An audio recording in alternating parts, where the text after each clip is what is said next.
Civil court central bar association के पूर्व अध्यक्ष परम आदरणीय बड़े भाई वीरेंद्र बहादुर पाल जी, हमारे सम्मानित साथी अधिवक्तागण, समाजवादी पार्टी के वरिष्ठ कार्यकर्तागण, मैं किसी पार्टी के कार्यक्रम में पहली बार बोल रहा हूँ, इसलिए अगर मुझसे कोई गलती हो जाए तो आप लोग क्षमा करिएगा। मूलतः समाजवादी सोच का होते हुए भी और समाजवादी कार्यों का संपादन करते हुए भी मैं किसी भी पार्टी से अपने देश को बहुत ऊंचा मानता हूं, और मैं मानता हूं कि देश रहेगा तभी कोई पार्टी रहेगी, और किसी भी हालत में देश की रक्षा, देश की सुरक्षा, देश की इज्जत, देश की मर्यादा के साथ कोई भी पार्टी हिंदुस्तान की हो, अगर वो खिलवाड़ करती है, वो समझौता करती है, तो मैं उसके साथ नहीं हूँ। सम्मानित समाजवादी पार्टी के अध्यक्ष जी, सिविल कोर्ट बार एसोसिएशन के अध्यक्ष रहे वीरेंद्र बहादुर पाल जी, नगर पालिका परिषद के पूर्व चेयरमैन व समाजवादी पार्टी के घोसी लोकसभा के प्रत्याशी रहे भाई अरशद जमाल साहब, समाजवादी पार्टी के जिला महासचिव कुद्दूस अंसारी साहब, समाजवादी पार्टी के नेता मुरलीधर यादव जी, राजेंद्र पांडे जी, बौद्धिक प्रकोष्ठ के अध्यक्ष जी, और ख़ास तौर से मैं धन्यवाद देना चाहता हूँ इस यात्रा के आयोजन में महत्वपूर्ण भूमिका निभाने वाले अधिवक्ता सभा के जिला अध्यक्ष रवि कुमार श्रीवास्तव जी, और इनके साथ ही इस हाल में बैठे सभी विद्वान अधिवक्ता साथियों। क्यों ज़रूरत पड़ी, एक सवाल पैदा होता है। विधानसभा अध्यक्ष जी राम प्रकाश बबलू जी भी हमारे बीच में हैं, गायक सांस्कृतिक प्रकोष्ठ के विजयलाल यादव जी भी हैं। एक बड़ा सवाल पैदा होता है, संविधान बचाओ। संविधान बचाओ का मतलब लग रहा है कुछ अटपटा। जिन चीज़ों से देश चलना है, देश की आर्थिक, राजनैतिक, साहित्यिक सारी संप्रभुता संचालित होनी है, आज उसको बचाने की बात हो रही है। बड़ा सवाल है हमारे बीच में। संविधान की संरचना में समता, समानता और समतामूलक समाज की स्थापना की बात कही गई, अभिव्यक्ति की आज़ादी की बात कही गई। आज क्या कारण है कि उसी संविधान को बचाने की बात हो रही? साथियों, 2014 में एक सरकार आई, नरेंद्र मोदी जी के नेतृत्व में पदारूढ़ हुई दिल्ली में। बड़े अच्छे अच्छे ख्वाब दिखाए थे, अच्छे अच्छे सपने दिखाए थे, सबका साथ, सबका विकास। लेकिन हुआ क्या? सबका साथ, अपना विकास।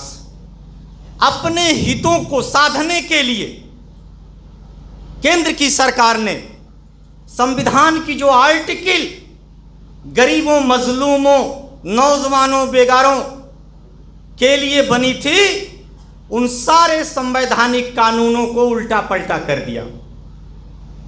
यह सरकार बहुमत के मद में इतनी चकनाचूर हुई कि यहाँ तक कि देश का अन्नदाता किसान, जो आज इस देश में 70% लोग सिर्फ किसानी पर आधारित हैं, खेती पर आधारित हैं, और इस देश की 100% आबादी अनाज खा करके अपना जीवन यापन करती है।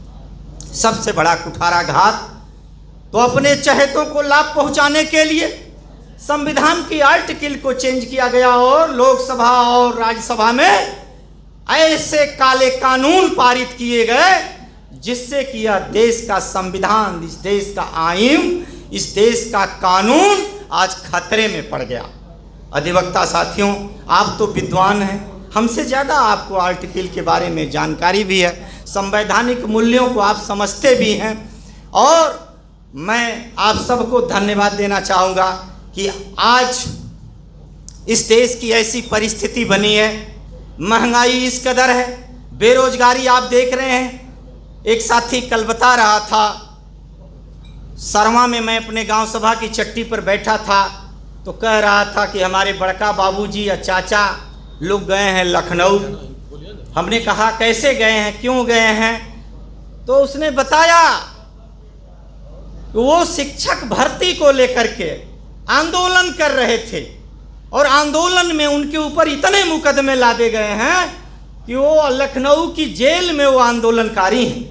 ये सरकार डरा रही है, ये सरकार धमका रही है कि अगर आप सरकार के खिलाफ कुछ भी बोलोगे, यानी संविधान में जो हमें अधिकार प्रदत्त किए गए हैं, अभिव्यक्ति की आज़ादी, उसे कुचलने का काम ये सरकार कर रही है।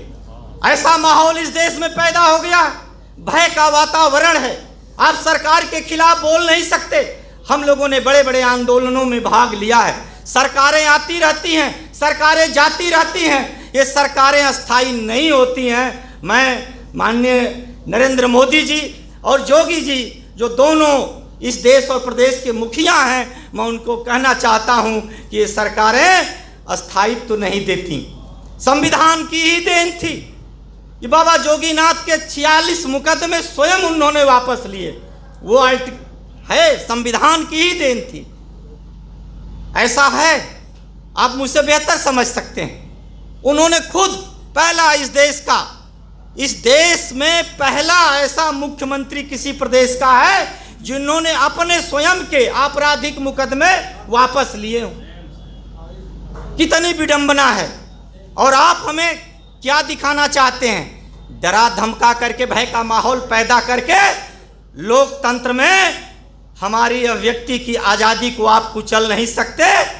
हम लोगों ने सुना है 73 से 75 का वो संपूर्ण क्रांति, जयप्रकाश नारायण के नेतृत्व में वो संपूर्ण क्रांति का बिगुल जब बजा था, पूरे देश में नारा लोगों ने दिया था कि जयप्रकाश का बिगुल बजा तो जाग उठी तरुणाई, उठो जवानों आगे बढ़ो, क्रांति द्वार पे आई। तो आज हमारे जिले का, हमारे प्रदेश का, हमारे देश का जब बुद्धिजीवी वर्ग जाग गया है और एक छत के नीचे संविधान बचाने के लिए चिंतन और मंथन करने के लिए जब मजबूर हो गया है, तो आने वाला कल आपका होगा। मैं सरकारों को चेतावनी देना चाहता हूं कि जब इस देश का विद्वान, जब इस देश का किसान, जब इस देश का नौजवान, जब इस देश का व्यापारी, जब इस देश का छात्र, जब इस देश का बुनकर, जब इस देश का मजदूर परेशान होता है, तो देश में क्रांति आई है। इतिहास उठा के पढ़ने का काम करो। आप क्या समझते हो? आपकी डिक्टेटरशिप से यह लोकतांत्रिक व्यवस्था है, यह हमारा देश संविधान पे चलता है और संविधान ने सबको आज़ादी देने का काम किया है, सबकी भावनाओं का सम्मान किया है। और आज संविधान को दरकिनार करते हुए नित नए नए कानून बनाए जा रहे हैं, जो कानून आने वाले कल में हमारे देश के लिए घातक सिद्ध होंगे। इन्हीं बातों के साथ आप सबका धन्यवाद देते हुए, संचालक महोदय का धन्यवाद देते हुए, कार्यक्रम तो अधिवक्ता साथियों का है, मेरी इच्छा है कि मैं अधिवक्ताओं के वर्जन को जानूं। अधिवक्ता क्या जानते हैं, अधिवक्ता क्या चाहते हैं? ज़्यादा से ज़्यादा अधिवक्ता साथियों के विचार आने चाहिए, ताकि लोग जब विचारों से परिपूर्ण होंगे तो ये जो क्रांति का बिगुल बजा है, ये बिल्कुल आगाज से अंजाम तक पहुंचेगा। इसलिए मैं आप सबका धन्यवाद देते हुए, जय हिंद, जय समाजवाद, जय अधिवक्ता साथियों। बहुत बहुत धन्यवाद जयप्रकाश यादव जी, आपने एक ओजस्वी और बहुत बढ़िया बात यहाँ बताई, इसके लिए भी आपको कोट सा धन्यवाद। इसी कड़ी में हम चाहेंगे कि हमारे बार के वरिष्ठ सदस्य श्री वीरेंद्र यादव जी आए और इस कार्यक्रम में अपने ओजस्वी और तेजस्वी बातों से हम सभी को लाभान्वित करें। श्री वीरेंद्र यादव जी। आदरणीय अध्यक्ष जी, सभा में उपस्थित दोस्तों, बहुत ही प्रासंगिक मौजू आता है कि आज जो हमारी हेडिंग है संविधान बचाओ।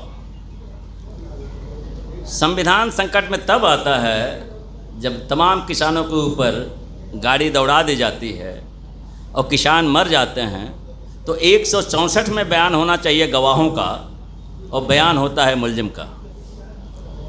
संविधान तब संकट में फंसता है जब किसान अपनी आवाज़ लेकर संसद तक पहुंचना चाहते हैं और उनको हिटलर शाही सरकार सड़क पे रोक देती है और कीले और कांटे इस तरीके से बिछाती है जैसे वो किसान न हो पाकिस्तान या कहीं और की सेना हो। इस तरीके के तमाम संकट जब आते हैं, एक और थोड़ा विषय से ले जाना चाहूँगा। ये तमाम क्वेश्चन आते हैं, चूँकि बीजेपी वालों की आज बाढ़ है और राष्ट्रभक्तों की बाढ़ है, तो एक क्वेश्चन आपसे लगातार वो पूछते हैं किसी भी स्तर से। वो कहते हैं कि भारत माता की जय और वंदे मातरम। इस पर मैं आपको लाना चाहूँगा। सबसे पहले भारत माता का जो आता है, विचार आता है, बंकिम चंद्र उपाध्याय या चटर्जी की जो किताब थी आनंद मठ, उसमें पहले बार आता है। और आपको बता दूं कि ये भारत माता की जय जब बोलने पे कोड़ों की सज़ा पड़ती थी, जेल में डाल दिया जाता था, तो मैं ये जानना चाहता हूं कि कितने भाजपा के लोग थे या उस ज़माने के लोग थे जो भारत माता की जय बोलते थे। जब ये सज़ा हुआ करती थी, वंदे मातरम बोलने पे लोगों को जेल में डाल दिया जाता था, 50-50 कोड़े मारे जाते थे, तो कितने भाजपा वाले उस समय अपने को भारत माता की जय बोलते थे या जनसंघ वाले बोलते थे। ये वो सरकार लोग हैं जो आज अपने को राष्ट्रभक्त कहते हैं। जब पूर्वी बंगाल में सरकार बनी थी आज़ादी के पहले मुस्लिम लीग की, तो उसमें डिप्टी सीएम कौन था उस समय? आप लोगों को याद होगा कि इनका डिप्टी सीएम वो था श्यामा प्रसाद मुखर्जी, जो आज हमको और इस देश को मुसलमानों और हिंदुओं के नाम पे तोड़ना चाहते हैं। उनकी ये बुनियाद है, जो उनका पहला प्रेसिडेंट होता है वो उसमें डिप्टी सीएम हुआ करता था, और हम इनका जवाब नहीं दे पाते हैं। चूँकि सबसे बड़ी कमी है, हम समाजवादी कहते ज़रूर हैं लेकिन पढ़ते लिखते नहीं हैं। समाजवादी होने का मतलब होता है साइंटिफिक होना और समाजवादी होना के विचारों से लैस होना। हम आज अपनी लड़ाई इसलिए पिछड़ रहे हैं इनसे, नहीं तो कहीं नहीं। ये फ्राडियों का जो दल है, जब आरएसएस बनता है या इनके संघ बनते हैं 1947 तक, तो हम तो इनसे पूछते हैं कि किसी ने अपने नाखून कटवाए हैं तो बता दें। तो चूँकि ये बनते नहीं, दूसरी चीज़ें आती हैं। एक होता है देशभक्त और एक होता है राष्ट्रभक्त। आपको लगता होगा कि ये दोनों एक ही चीज़ें हैं, तो इसमें मैं बता देना चाहूँगा कि ये दोनों एक नहीं हैं। देशभक्त होना अलग चीज़ है, नेशनलिज्म अलग चीज़ है और पेट्रियोटिज्म अलग चीज़ है। पेट्रियोटिज्म अच्छी बात है, नेशनलिज्म बुरी बात है। अब आप कहेंगे कि ये दोनों में अंतर क्या है? तो इनका जो फंडा है, एक देश, एक झंडा, एक संविधान। आगे ये कहना चाहते हैं एक बोली, एक धर्म। क्लियर है? फिर ये कहते हैं, देशभक्त ये कहता है कि नहीं, ये देश सबका है। जो भी इस देश में पैदा हुआ वो इस देश का नागरिक है, ये देश उनके लिए है। वो ये कहते हैं कि नहीं, ये जन्मभूमि तो हमारी 4-5 तरीके की होती है। जन्मभूमि होती है, मातृभूमि होती है, कर्मभूमि होती है, पवित्र भूमि होती है, न जाने क्या क्या। तो इस तरीके के इनके मैकेनिज्म को पकड़ना होगा कि एक देश और ये, फिर यहाँ तक करते करते लाते हैं ये संविधान तक। और संविधान पे जब लाते हैं तो उसके बाद कहते हैं कि नहीं, ये संविधान जो बाबा साहब अम्बेडकर ने दिया है ये गलत है। हमारा संविधान मनुस्मृति है, हम उसके अनुसार चलना चाहते हैं। प्रॉब्लम यहाँ से खड़ी होती है। तो आर्टिकल में हमारी प्रियम्बल है, संविधान में क्या है, जो सपने देखे हमारे लोगों ने संसद में, और जो 2 साल 11 महीने और 18 दिन और जितने लगते हैं इतने दिन में जो संविधान बन के निकल के आता है, तो उसकी आत्मा है, वो वायस है और वो आज़ादी के दीवानों के वो सपने हैं जो धरातल पर उतारे गए। और सारे लोग, संविधान बनता कैसे? सारे लोग अपने राइट्स को एक जगह डिज़ाल्व करते हैं और एक शक्ल में आती है किताब की, वो होता है संविधान। तो संविधान में जो सपने थे कि हिंदुस्तान समतामूलक बनेगा, बंधुत्व आएगा, समाज आएगा, ये चीज़ें हैं। तो जब आप देशभक्त नहीं होंगे, जब राष्ट्रभक्त की तरफ चलेंगे, तो बंधुत्व कहाँ से आएगा? बंधुत्व तो इसमें हर बैठा हुआ हमारा भाई बहन है, इस बात से तो बंधुत्व आएगा। हल्के हम कहेंगे कि नहीं जितने पीले कपड़े वाले हैं वो हमारे नहीं हैं, जितने लाल वाले हैं वो गैर। अगर आप बांटेंगे लोगों को तो इस तरीके से चीज़ें निकल के नहीं आती हैं। तो संविधान की आत्मा क्या बनी? कहा अब सारे लोगों ने शपथ लिया कि हम इस देश को गणतंत्रात्मक, लोकतंत्रात्मक, समतामूलक, समाजवादी, धर्मनिरपेक्ष और भी जोड़ लीजिए, इस तरीके की चीज़ें बनाते हैं। अब एक एक चीज़ों पे जाइए, ये करना क्या चाहते हैं? समाजवाद को तो इन्होंने रीढ़ की हड्डी तो निकाल दिया। समाजवाद तो यही है ना कि सबके लिए काम होगा और सबके लिए उसके अनुसार उसकी मजदूरी होगी और सबके लिए शिक्षा, दवा, ये सारी चीज़ें, खेत और सिंचाई मुफ्त होगी। तो उसको कहते हैं कि नो, ये सरकार का काम ही नहीं है। बिजनेस करना सरकार का काम नहीं है, ये नहीं है। ये अलग बात है कि आज पेट्रोल पे जो है 263% ज़्यादा 2014 से ये वसूल रहे हैं, डीजल पे वसूल रहे हैं, सारी चीज़ों पर आपकी कमर तोड़ दिया और कहेंगे कि नहीं ये काम नहीं है। फिर दूसरी चीज़ें आती हैं। अभी आपने देखा होगा जिस तरीके से हमारा राष्ट्रपति जाता है, बड़े शर्म की बात है कि देश का पहला नागरिक जाता है और चंदा देने जाता है। जाते तो किसी हॉस्पिटल में जाते थे। हमारा प्राइम मिनिस्टर जाते हैं अभी लौट करके न्यूयॉर्क से, पूरे दुनिया यूएनओ को रिप्रेजेंट करके, और अगले दिन उतरने के बाद कहाँ जाता है? अपना घर देखने जाता है, संसद भवन। अरे जिस देश में इस कोरोना काल में 3 करोड़ लोग जहाँ मर गए हों तो बड़ी थी तो कहीं हॉस्पिटल में जाते, जाना चाहिए था हॉस्पिटल में कि नहीं जाना चाहिए था? प्राइम मिनिस्टर हो, सीएम हो, डिप्टी सीएम हो, चाहे जो भी XYZ हो, चाहे हम हो चाहे आप ही हैं, तो अगर आ रहे हैं कहीं से बाहर से तो मरने जीने वालों के साथ जाना चाहिए। तो वहाँ हम नहीं जाना चाहते। तो समाजवाद को तो इस तरीके से कर दिया। दूसरी चीज़ें अभी देखा होगा आपने, लोकतंत्रात्मक और गणतांत्रिक जो होगी उस पर कैसे इन्होंने हमला किया। ठीक है, 370 आप हटाना चाहते थे, अच्छी बात है, हटाइए। आप पूरे बहुमत में हैं, आपका मैनिफेस्टो रहा, आप इस चीज़ को करिए। लेकिन किया क्या? जब कोई भी चीज़ सदन में आती है उसके पहले उसकी कॉपी सारे सदस्यों को बांटी जाती है। ये हमारे मैनुअल में भी लिखा हुआ, बाइलाज में है और ये चीज़। लेकिन देखे होंगे कि 370 पे कोई भी प्रति किसी को दी ही नहीं गई। आई एम राइट और नॉट? तो ये लोकतंत्र के तो इस तरीके से आप गला घोट रहे हैं। फिर आप बहुमत के नाम पे अभी देखा होगा कि किसानों के लिए क्या है। किसानों के जो 3 बिल आई, ठीक है आपका बहुमत था, आप पास कर लेते, लेकिन बेहतर क्या होगा जो लोकसभा और राज्यसभा में कि अगर सिंगल मेंबर भी कोई विरोध करता है तो वोटिंग होगी। यही तो नियम है। हम सारे अधिवक्ता हैं, सारे लोग पढ़े लिखे हैं। वोटिंग नहीं कराई गई, उसका नतीजा क्या हुआ? मार्शल्स बुलवा करके और सारे लोगों को पिटवा के बाहर भिजवा दिया गया।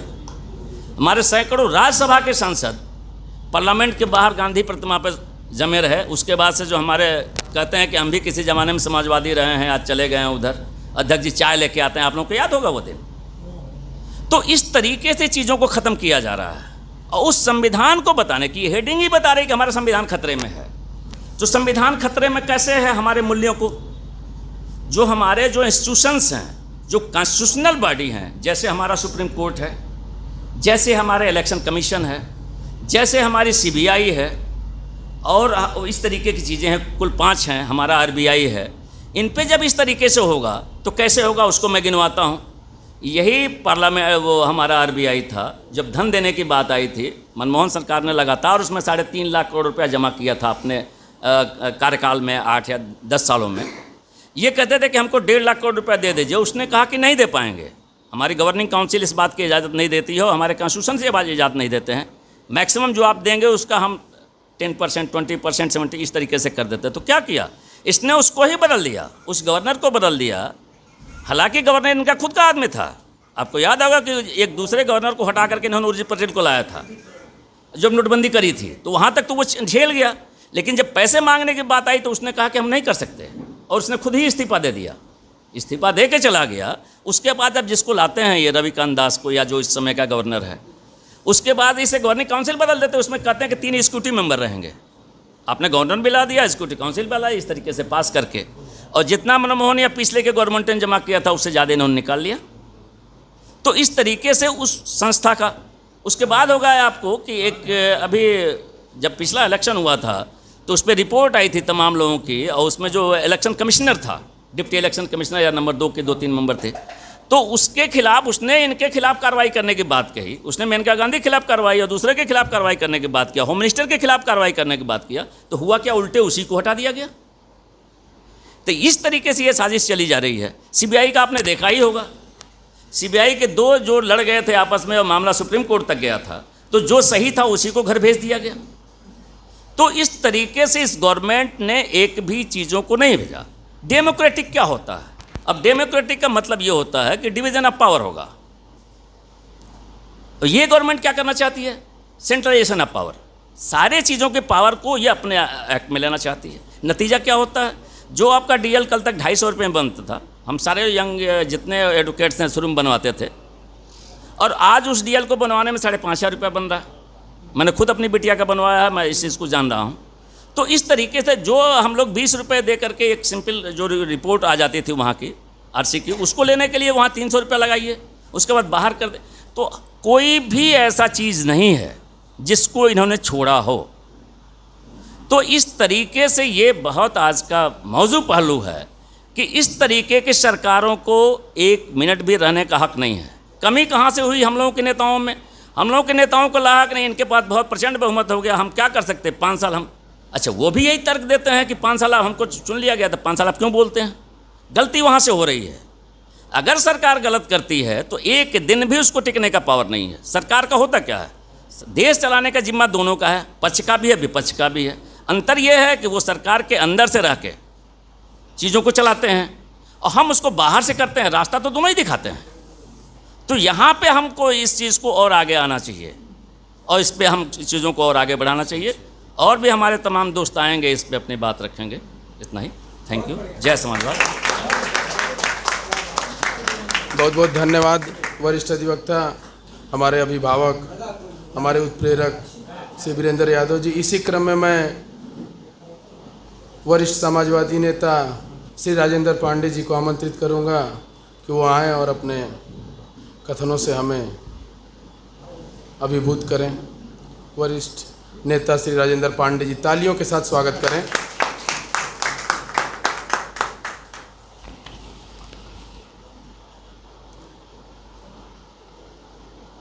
हमें नफ़रत नहीं तेरी कौमी सूरत से,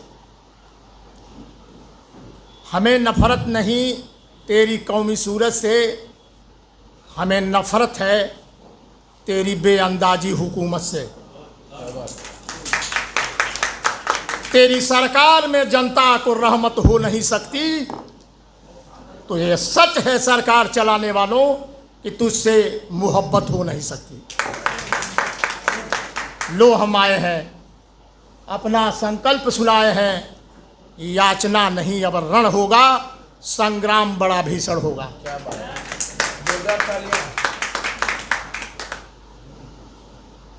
आज के समाजवादी पार्टी द्वारा चलाए जा रहे संकल्प यात्रा के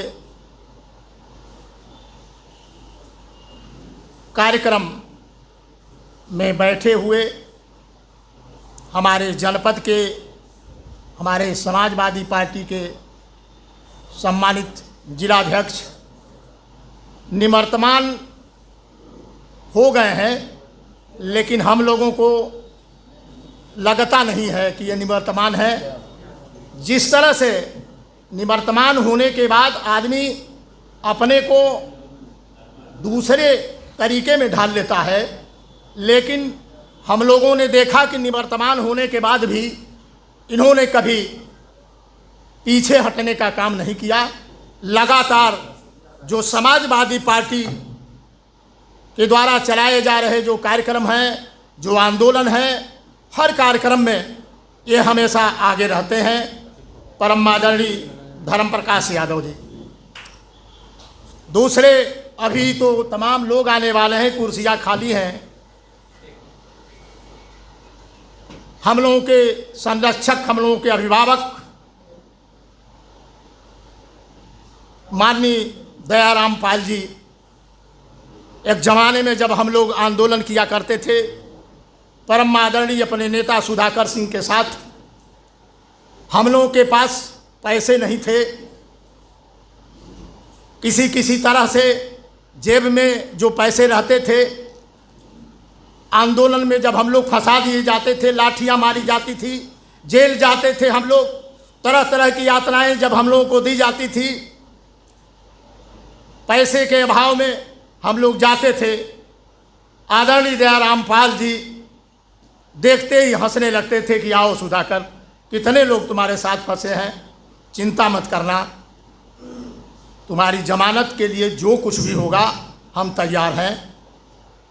उनको हम प्रणाम करते हैं। और उनके सुपुत्र वीरेंद्र पाल जी जो हमारी समाजवादी पार्टी के नेता हैं, हमारे बीच में हैं, हम उनका हार्दिक स्वागत अभिनंदन करते हैं। तमाम हमारे साथी और तमाम हमारे अधिवक्तागण जिनके बीच में बैठे हुए बहुत शानदार अध्यक्ष भी रहे हमारे जिला के समाजवादी पार्टी के, बड़ा मज़ा आता था इनके अध्यक्षी के ज़माने में।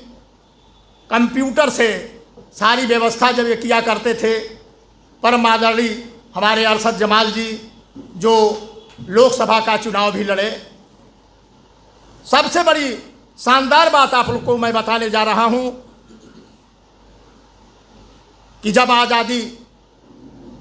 जब हमारा यह देश खतरे में पड़ गया, जब हमारा लोकतंत्र खतरे में पड़ गया 75 में, उस समय तमाम हमारे नौजवान माननीय जयप्रकाश नारायण जी के नेतृत्व में आंदोलन किए, जिनको 19 महीना 18 दिन तक जेल में रखा गया था। उसके साथी हमारे बीच में बैठे हैं आदरणीय दयाशंकर सिंह जी, जिसको हमारे नेता परम आदरणीय मुलायम सिंह यादव जी जब मुख्यमंत्री बने तो जितने भी आंदोलनकारी थे इन लोगों को लोकतंत्र रक्षक सेनानी का दर्जा दिया गया और तमाम सुविधाएं हमारे समाजवादी पार्टी के नेता ने दिया। किसी के कानों पर जूं नहीं रेंगी थी, इसके पहले की सरकारें भी थी, लेकिन आदरणीय नेताजी ने दिया।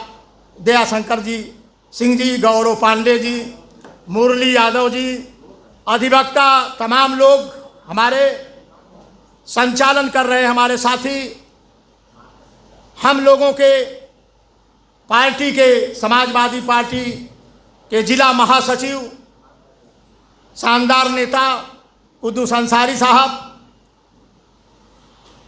हमारे नेता सुधाकर सिंह जी बड़े गर्व के साथ कहते हैं जब देखते हैं अतुल राय जी को कि आ गए हमारे बैरिस्टर साहब। हम लोग जेल में बंद थे किसान आंदोलन में 11 दिन,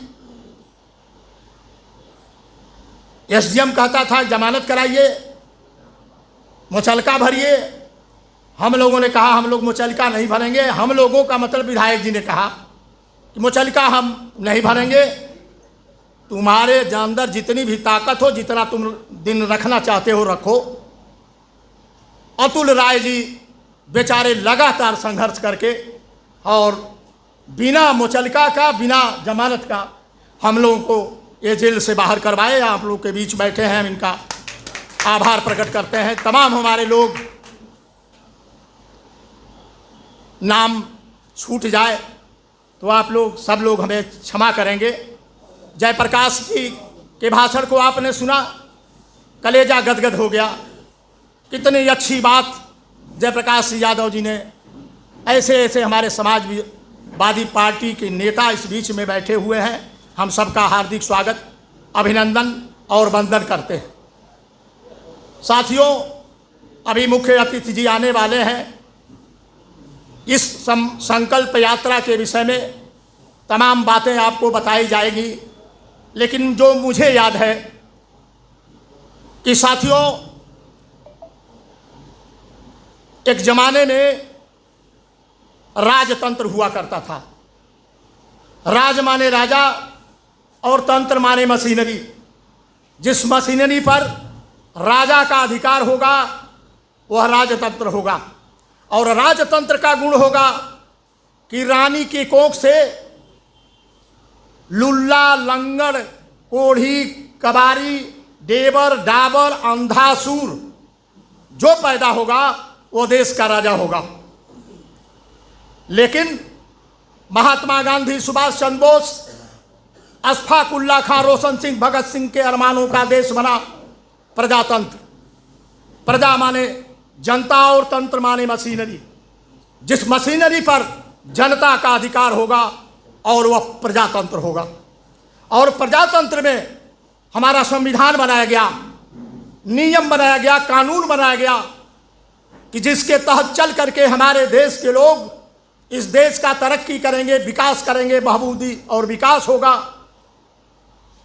एक साथ क्रमबद्ध होकर चल करके देश के विषय में सोचेंगे, समाज के विषय में सोचेंगे, इस देश के गरीबों का, मजलूमों का, मजदूरों का रक्षा करेंगे, हिफाजत करेंगे। यह संविधान बनाया गया। और आप पढ़े लिखे लोग सारी बात को जानते हैं कि संविधान को बनाने में 2 वर्ष 11 माह 18 दिन 5,62,618 रुपये व्यय हुए थे। पूर्व अध्यक्ष सेंट्रल बार एसोसिएशन के श्री वीरेंद्र बहादुर पाल जी को बुलाना चाहूँगा। आए 2 शब्द और स्वागत करें।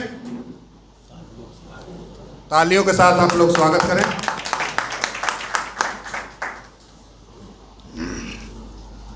तेरे जोरो जुल्म की मुखालफत करेंगे हम आखिरी दम तक, तो वक्त का तख्ते नशी है मेरे मुल्क का खुदा नहीं। आदरणीय मुख्य अतिथि जी, जिलाध्यक्ष महोदय, साथ में आए समाजवादी अधिवक्ता सभा के प्रदेश उपाध्यक्ष और यहाँ पर उपस्थित हर दिल अजीज चेयरमैन साहब माननीय अरशद जमाल जी, बड़े भाई जयप्रकाश जी, डॉक्टर HN पटेल जी और समस्त कार्यकारिणी को एक साथ प्रणाम करते हुए इस मऊ की पावन धरती पर, पंडित श्याम नारायण की धरती पर मैं समाजवादी अधिवक्ता सभा के प्रदेश अध्यक्ष का हार्दिक अभिनंदन वंदन करता हूँ। मित्रों, आज बात यह विचारणीय प्रश्न ये है कि संविधान बचाने के लिए हमें यह यात्रा क्यों निकालनी पड़ रही है। मैं अपना भाषण ज़्यादा नहीं बोलूँगा, अपनी बातें ज़्यादा नहीं बोलूँगा, क्योंकि हम आज प्रदेश अध्यक्ष को सुनने के लिए यहाँ पर उपस्थित हुए हैं। लेकिन देश का दुर्भाग्य, ये वही देश है जहाँ संविधान सर्वोपरि माना जाता था। ये वही देश है जहाँ संविधान से ऊपर जिस मंशा के साथ संविधान का निर्माण कराया गया, डॉक्टर भीमराव अम्बेडकर ने बड़ी मिन्नतों के बाद, बड़ी मेहनत के बाद हमारा संविधान स्वतंत्र भारत में 26 जनवरी 1950 को लागू किया गया। परंतु ये वही संविधान है और यहाँ पे राज करने वाले बर्बर और आतताई भाजपा सरकार ने, आपको याद होगा कि सुप्रीम कोर्ट का जज, चीफ जस्टिस ऑफ इंडिया, बड़े शर्म की बात मुझे कहने में लग रही है, संविधान का सर्वोच्च सुप्रीम कोर्ट का जज जो बाबरी मस्जिद मामले में जिसने फैसला दिया था, ये कहना अलग नहीं होगा, ये संविधान को बेचने की तैयारी थी। और वो संविधान जब रिटायर हुआ तो आज राज्यसभा का सदस्य भारतीय जनता पार्टी से है। ये वही भारतीय संविधान है, वही देश है जहां सुप्रीम कोर्ट के 3 जजों ने प्रेस कॉन्फ्रेंस करके बोला था, सार्वजनिक रूप से दुनिया के इतिहास में पहला हुआ ऐसी घटना घटी कि जब देश के सुप्रीम कोर्ट के 3 जजों ने एक साथ कॉन्फ्रेंस करके बोला कि हमारा लोकतंत्र खतरे में है, हमारा संविधान खतरे में है। वाह! आज जिस संविधान की बात हम कर रहे हैं, मोटी मोटी हम अधिवक्ता हैं और अधिवक्ता समाज का सजग प्रहरी होता है।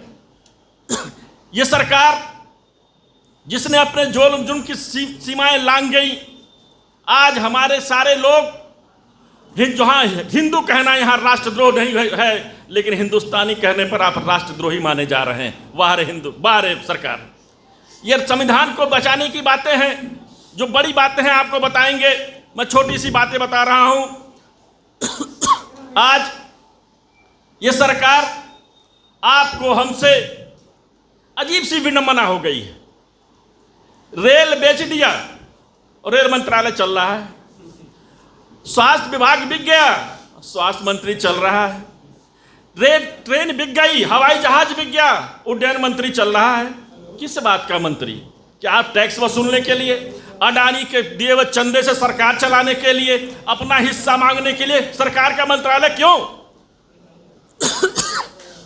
आज मैं आपको बता दूं, छोटी छोटी चीजें जो गरीबों से, जनता से, मजलूमों से छीनने के काम कर रही है। आज ये देश उस व्यवस्था के तहत, इस देश में राम राज नहीं चलेगा, इस देश में संविधान चलेगा। हम बात उसकी नहीं करते और हम बहुत बड़ी बातें नहीं करेंगे, लेकिन एक चीज आपको बता दूं, एक चीजें याद आती है महाभारत काल में, जब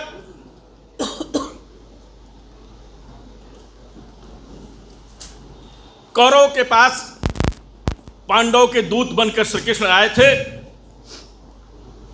और उन्हें कहा था कि आप लोग सुलह कर लीजिए, अगर कुछ नहीं देना चाहते हो तो 5 गांव ही दे दो। जिस पर कुपित होकर दुर्योधन ने कहा था कि इसको बांध लो। उस वक्त उस प्रकांड श्री कृष्ण ने अपना विकराल रूप दिखाया था और बताया था, तुम किसको बांधने की बात करते हो? जब नाश मनुष्य पर छाता है, पहले विवेक मर जाता है। अब याचना नहीं, अब रण होगा, युद्ध बहुत भीषण होगा। मित्रों, वही स्वरूप, वही विराट स्वरूप आज आपके सामने राष्ट्रीय अध्यक्ष माननीय अखिलेश यादव के रूप में आपके सामने है और इन अत्याचारी और बर्बर सरकार से आपको निजात दिलाने के लिए सक्षम है और खड़ा है। इसलिए हम सबको, आप सबको, आपको सबको अखिलेश बनकर के इस सरकार को हटाना होगा और तब नहीं रहेगा कोई समर शेष, क्योंकि लक्ष्य भेद रहे स्वयं अखिलेश, स्वयं अखिलेश, स्वयं अखिलेश। जय हिंद, जय भारत, जय संविधान।